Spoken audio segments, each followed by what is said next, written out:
अस्सलाम वालेकुम स्टूडेंट्स। इस लेक्चर 11 में हम 1.4 एक्सरसाइज स्टार्ट करते हैं और इसका पहला क्वेश्चन है। इसमें हमें कहते हैं show that which of the following matrices are conformable for multiplication. Matrices आपको गिवन है ए बी सी डी और इनमें से आपने ये जज करना है कि इनमें कौन से मैट्रिसेस हम आपस में मल्टीप्लाई कर सकते हैं। हमने मल्टीप्लाई नहीं करना क्योंकि इन्होंने हमसे ये नहीं कहा कि मल्टीप्लाई कर ले, जस्ट हमसे ये मांगा है कि इनमें से कौन से मैट्रिसेस को हम आपस में मल्टीप्लाई कर सकते हैं। तो सबसे पहले हमें क्या चाहिए, हमें पता हो कि इन मैट्रिसेस के ऑर्डर्स क्या हैं। ज़रा अपने लिए यहाँ पे ऑर्डर्स लिख लें। अब इस मैट्रिक्स को देखें तो इसमें 2 रोज़ हैं, 1 कॉलम्स है, तो ये इसका ऑर्डर बनता है। मैट्रिक्स बी का अगर आप देख लें, इसमें 1 रो है, 2 कॉलम्स हैं, तो इसका ऑर्डर 1 क्रॉस 2।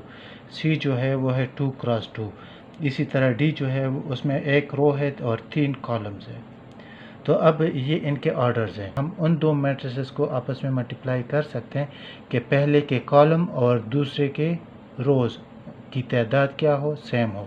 तो अब अगर हम इन दोनों का सोचें, ए और बी का, तो ए में कितने कॉलम्स हैं? ए में 1 कॉलम है। बी में कितने रोज़ हैं? 1।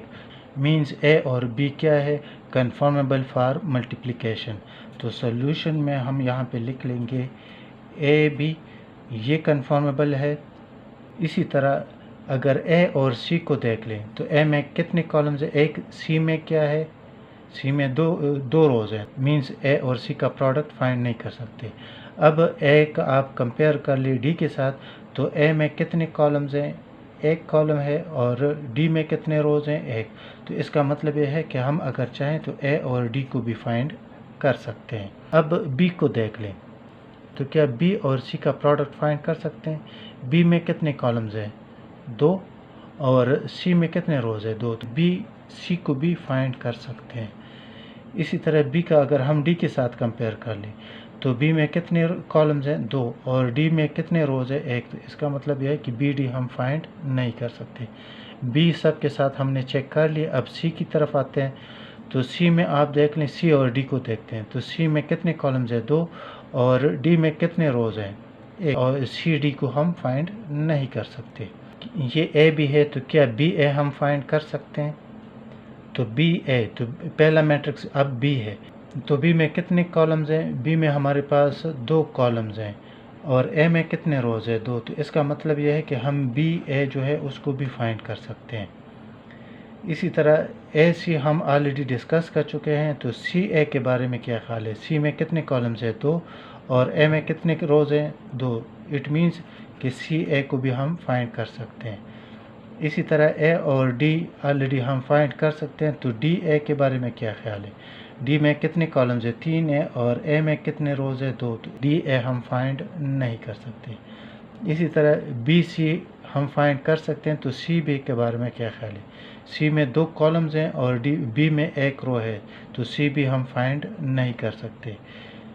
बी डी हमने चेक किए, बी डी फाइंड नहीं कर सकते। अब डी बी के बारे में आते हैं, तो डी में कितने कॉलम्स हैं? 3 है। बी में कितने रोज़ है? 1। इट मीन्स कि बी डी के साथ साथ डी भी हम फाइंड नहीं कर सकते। अब सी डी, ये ऑलरेडी हम डिस्कस कर चुके हैं कि सी डी को हम फाइंड नहीं कर सकते। लेकिन डी सी के बारे में ज़रा सोचें, तो डी में कितने कॉलम्स हैं? 3 है। सी में कितने रोज़ है? 2। तो उसको भी हम फाइंड नहीं कर सकते। तो ये हमारे पास ऑल पॉसिबल प्रोडक्ट्स हैं जो हम फाइंड कर सकते हैं। क्वेश्चन 2 में हमें 2 मैट्रिसेस गिवन है ए बी। ए का ऑर्डर 2 क्रॉस 2 है और उसकी एंट्रीज है -1 0 2 1। और बी मैट्रिक्स जो है उसका ऑर्डर 2 क्रॉस 1 है और उसकी एंट्रीज है 3 -2। इस क्वेश्चन के 3 पार्ट्स हैं। पहले पार्ट में आपको कहते हैं is it possible to find A B. Just आप जज करके बताएं क्या ये पॉसिबल है, येस और नो में जवाब देना है। तो ए बी तब भी पॉसिबल होगा अगर ए में कॉलम्स की तादाद और बी में रोज़ की तादाद सेम हो। तो आप ए को देख लें, तो ए में कितने कॉलम्स है? ये 1 कॉलम है, ये दूसरा। तो ए में 2 कॉलम्स है। बी में कितने रोज़ है? 1 2। तो इसमें 2 कॉलम्स हैं, इसमें 2 रोज़ है। तो इसका मतलब ये है कि पार्ट फर्स्ट जो है उसका प्रोडक्ट पॉसिबल है। ठीक है। सेकंड पार्ट जो है, सेकंड पार्ट उसको देख ले, उसमें क्या कहते हैं, is it possible to find B A. तो बी ए तब भी पॉसिबल होगा अगर बी में कॉलम्स की तादाद इक्वल हो मैट्रिक्स ए में रोज़ की तादाद के। तो बी को आप देख ले, उसमें कितने कॉलम्स है, उसमें एक कॉलम है, और ए में कितने रोज़ है, 2। तो इसमें एक कॉलम है, इसमें 2 रोज़ हैं, चूँकि तादाद सेम नहीं है तो इसका मतलब ये बनता है कि बी ए हम फाइंड नहीं कर सकते। ठीक है। थर्ड पार्ट हमें कहते हैं फाइंड द पॉसिबल प्रोडक्ट। तो इस दोनों में जो पॉसिबल हो, जो प्रोडक्ट हम फाइंड कर सकते हैं उसको फाइंड कर लें। तो हमारे पास ये फर्स्ट वन जो है ये प्रोडक्ट पॉसिबल है ए बी। तो चलो हम इसको फाइंड कर लेते हैं। तो मैट्रिक्स ए पहले लिखें, वो क्या है, -1 0 2 1, और मैट्रिक्स बी लिखें जो कि है 3 -2। मल्टीप्लिकेशन ऑलरेडी हम डिस्कस कर भी चुके हैं, यहाँ पर भी डिटेल से कर लेते हैं। मल्टीप्लिकेशन है तो पहला मैट्रिक्स जो है उसके पहले रो को फिक्स कर ले, उसको पहले मैट्रिक्स बी में जितनी भी कॉलम्स है उनसे हम मल्टीप्लाई करेंगे। तो यहाँ मैट्रिक्स बी में कॉलम ए की है तो एक दफ़ा मल्टीप्लिकेशन आएगी। तो मल्टीप्लिकेशन कैसे करेंगे, इस रो का पहला एलिमेंट -1 है, उसको हम मल्टीप्लाई करेंगे इस कॉलम के पहले एलिमेंट से जो कि है 3। फिर इसी रो का दूसरा एलिमेंट 0 है और इसी कॉलम का दूसरा एलिमेंट -2 है, तो 0 और -2 को आपस में मल्टीप्लाई करेंगे। अब नेक्स्ट एंट्री पे हम इसलिए नहीं जाते क्योंकि दूसरा कॉलम है नहीं मैट्रिक्स बी में, तो पहले रो का प्रोडक्ट ख़त्म। अब दूसरे रो पे आते हैं। तो मैट्रिक्स ए में जो दूसरा रो है उसकी पहली एंट्री 2 है और मैट्रिक्स बी का जो कॉलम है उसकी पहली एंट्री 3 है, तो 2 और 3 आपस में मल्टीप्लाई कर लेंगे। फिर प्रोडक्ट के फार्मूले में यहाँ पे प्लस आता है। अब इसी रो का दूसरा एलिमेंट 1 है और इसी कॉलम का दूसरा एलिमेंट -2 है, तो 1 और -2 जो है आपस में मल्टीप्लाई कर लेंगे। तो इससे हमें क्या मिलता है, -1 × 3 -3 प्लस 0 × -2 0। आप +0 लिखो -0 लिख के कोई फ़र्क नहीं पड़ता। 2 3 6। अब ये माइनस है और ये प्लस है, +1 और -2 जब प्रोडक्ट होंगे तो पहले इनके साइंस मल्टीप्लाई होंगे, तो प्लस माइनस माइनस और 1 2 2। तो इससे हमें क्या मिला, -3 + 0 -3 और 6 -2 4। तो ये हमारे पास ए बी का प्रोडक्ट है। वैसे अगर यहाँ पे हम देख लें तो ये ए बी का प्रोडक्ट है और ये रिजल्टेंट मैट्रिक्स है। इसका ऑर्डर क्या है, इसको अगर आप देख लें इसमें 2 रोज़ हैं और 1 कॉलम है, और जो क्राइटेरिया हम पढ़ चुके हैं 2 मैट्रिसेस के प्रोडक्ट में, तो हमने कहा था कि यहाँ से जो रोज़ की तादाद है और यहाँ पे जो कॉलम्स की तादाद है, तो वो इस मैट्रिक्स का, यहाँ पे रोज़ फॉर एग्ज़ाम्पल हमारे पास m है और यहाँ पे कॉलम्स फॉर एग्ज़ाम्पल हमारे पास n है, तो ए बी का ऑर्डर क्या होगा, वो m × n होगा। ये हम पिछले लेक्चर में डिस्कस कर चुके हैं। तो अब यहाँ पे अगर आप देखें तो ये हमारे पास क्या है, पहला मैट्रिक्स है, तो इसमें कितने रोज़ हैं, 2 रोज़ है, और ये हमारे पास दूसरा मैट्रिक्स है, इसमें कितने कॉलम्स है, 1। तो 2 × 1 आप देख लें, तो क्या ए बी का ऑर्डर 2 × 1 नहीं है, तो ये वो क्राइटेरिया है। अगर आप देख लें तो ये उस क्राइटेरिया का प्रूफ भी है।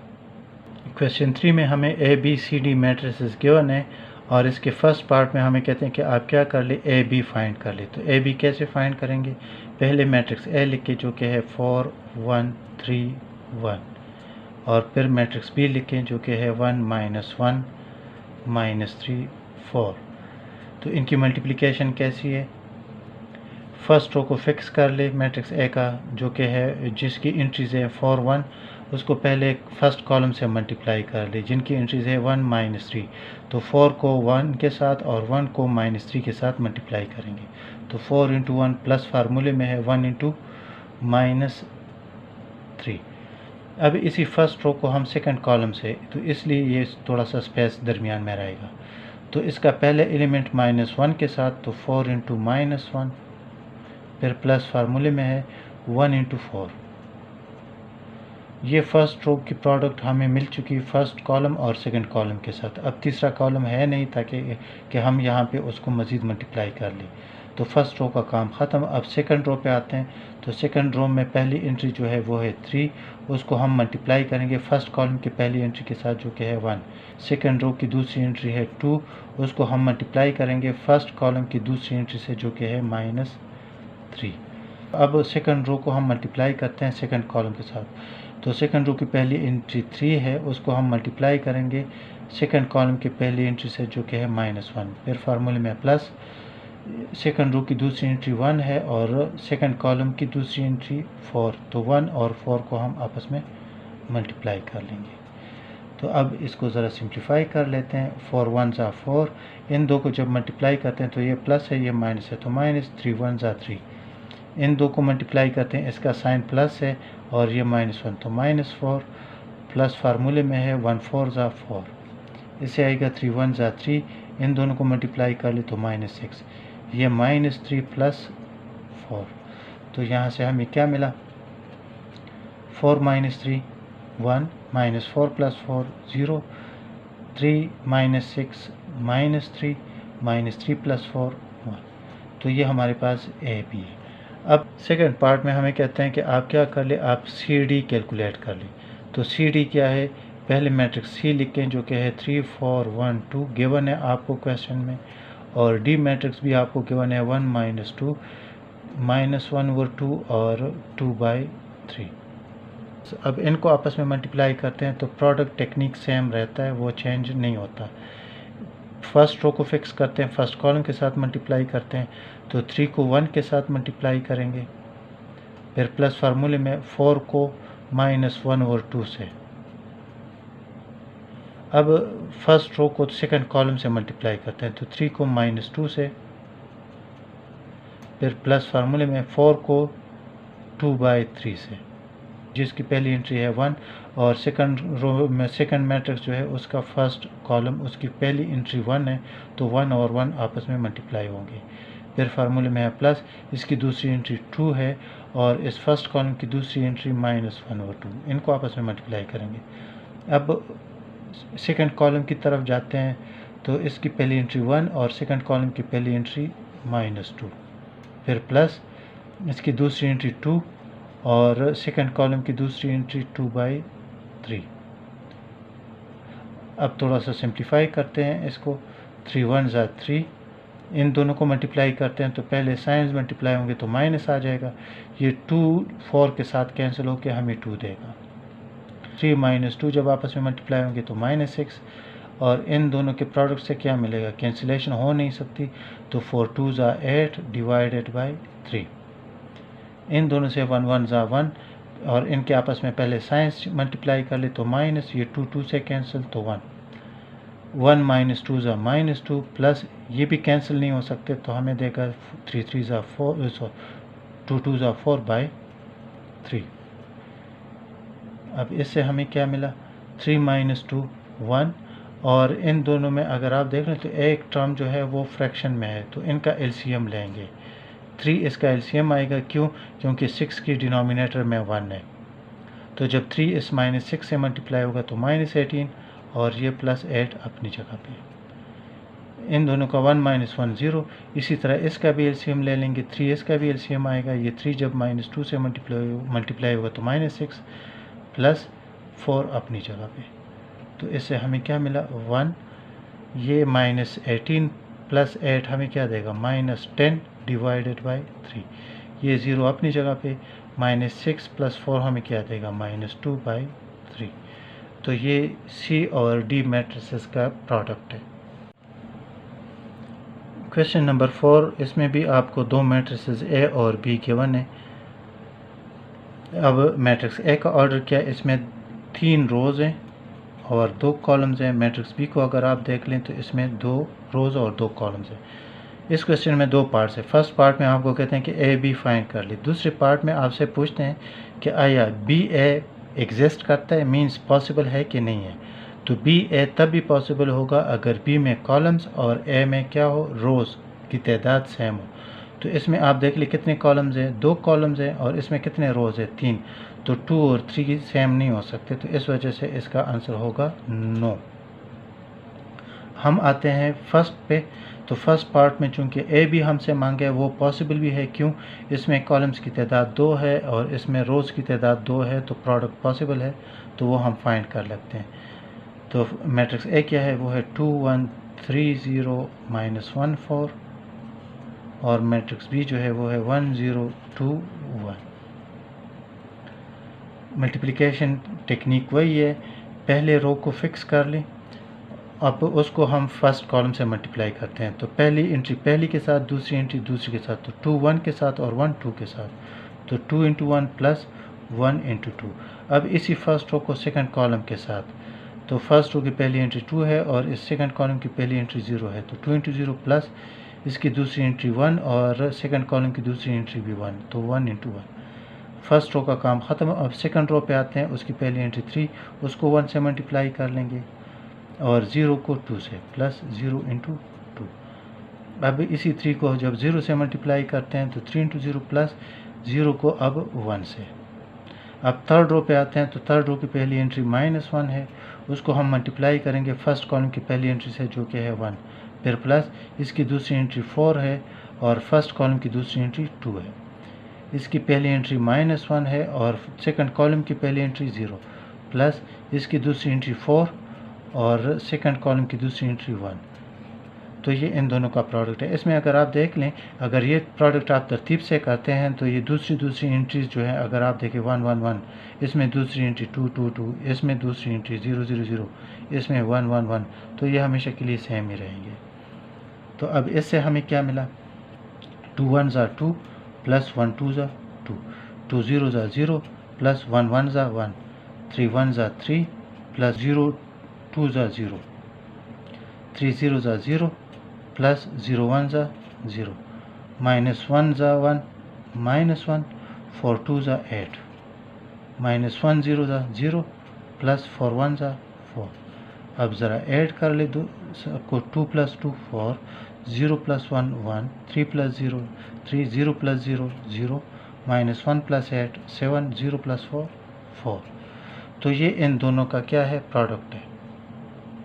वैसे ए बी का ऑर्डर क्या है, अगर इसको आप देख लेते, इसका ऑर्डर 3 क्रॉस 2 है, और जो क्राइटेरिया हमने पढ़ा उसमें हमने ये पढ़ा था कि पहले मैट्रिक्स में रोज़ और दूसरे में कॉलम्स, ये जो ऑर्डर देता है वही आपका जो रिजल्टेंट मैट्रिक्स होगा प्रोडक्ट का, वही उसका भी ऑर्डर होगा। तो इस लेक्चर को यहाँ पे ख़त्म करते हैं। नेक्स्ट लेक्चर में हम इंशाल्लाह इस एक्सरसाइज के बाकी क्वेश्चंस को डिस्कस करेंगे। तब तक के लिए अल्लाह हाफ़िज़, अपना ख्याल रखिएगा और मेरे चैनल को सब्सक्राइब करना मत भूलिएगा। Good luck.